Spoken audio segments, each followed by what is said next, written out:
Dans la section suivante, nous examinerons l'effet de la lamotrigine sur l'allongement de l'intervalle QTC et l'élargissement du QRS, car il s'agit des deux principaux problèmes mis en évidence par l'avertissement de la FDA. Pour rappel, l'intervalle QTC comprend la dépolarisation et la repolarisation ventriculaire. L'intervalle QRS est une partie de l'intervalle QTC, mais c'est la partie qui se concentre sur la dépolarisation ventriculaire. En ce qui concerne l'allongement de l'intervalle QTC, il est vrai que la lamotrigine inhibe le courant redresseur de potassium retardé in vitro, et c'est ce canal qui est le plus souvent associé à l'allongement de l'intervalle QTC chez l'homme. Et cependant, une étude approfondie de l'intervalle QT avec la lamotrigine n'a montré aucun allongement à des doses allant jusqu'à 200 mg. Pour rappel, il s'agit du test de référence pour déterminer si un médicament allonge l'intervalle QTC. Dans une étude approfondie de l'intervalle QT, le médicament est comparé à la fois à un placebo et à un agent connu pour prolonger l'intervalle QTC, et la lamotrigine n'a montré aucun allongement dans cette étude.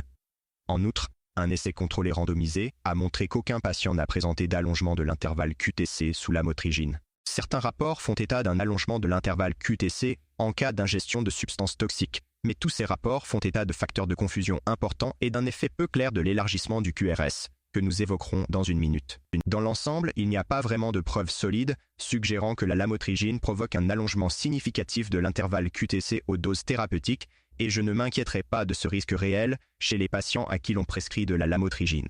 Passons maintenant à l'élargissement du QRS.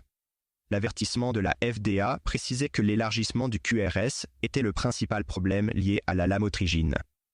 Or, on sait depuis des décennies que ce médicament agit comme un bloqueur des canaux sodiques, et nous savons que les bloqueurs des canaux sodiques provoquent un élargissement du QRS.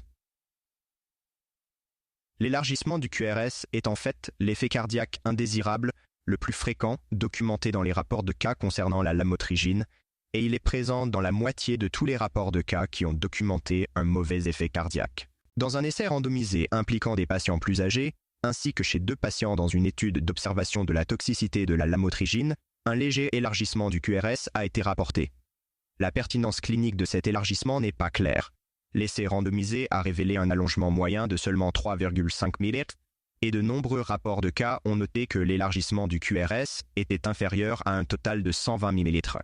Bien qu'il y ait eu quelques exceptions notables, où l'intervalle QRS est monté jusqu'à 214 ml en outre, nous disposons d'au moins 7 essais randomisés qui ne font état d'aucun changement dans les intervalles QRS chez les sujets sains, bien que cela ait été mesuré comme l'un des paramètres. Dans l'ensemble, nous pensons que le risque d'élargissement du QRS avec la lamotrigine est similaire mais moins grave qu'avec les antidépresseurs tricycliques, qui sont également des bloqueurs connus des canaux sodiques. Pour résumer certains points clés de cette section, il n'y a pas vraiment de preuves suggérant que la lamotrigine provoque un allongement de l'intervalle QTC à des doses thérapeutiques. La lamotrigine semble provoquer un certain élargissement du QRS, probablement lié à ses effets de blocage du canal sodique, mais le risque global est moins important qu'avec les antidépresseurs tricycliques. En général, il est peu probable que l'effet de l'élargissement du QRS soit cliniquement significatif, sauf peut-être dans les cas de surdosage et de toxicité importants.